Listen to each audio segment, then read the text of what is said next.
అండి ఇప్పుడు సంక్రాంతి పండుగ శుభాకాంక్షలు అండి మీ అందరికీ. నేను చేసేది చెక్కలండి, చెక్క గారెలు అంటాము మేము.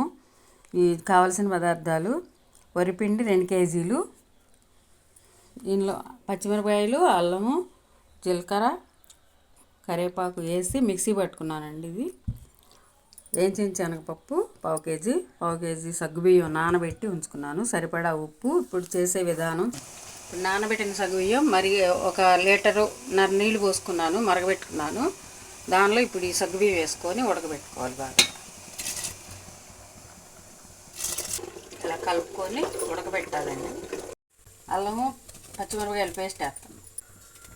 ఇప్పుడు ఉప్పు వేసుకుంటున్నా, సరిపడా, చాలకపోతే చూసి వేసుకోవాలి.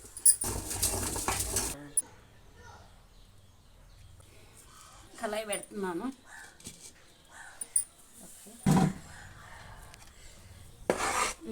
అలా పోసి కలుపుకోవాలి. కలుపుకుంటే నెయ్యి వేసే పని లేకుండా పొంగుతుంది చక్కగా. ఎనపోసి వేసుకునే పని ఉండదు.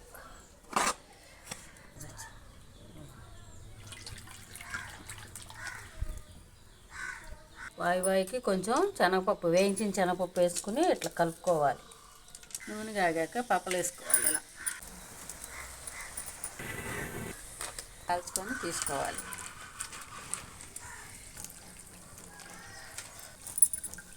అంటే నూనె అంతా కిందకి అరిగిపోయి వచ్చేస్తుంది. చెక్కలు రెడీ.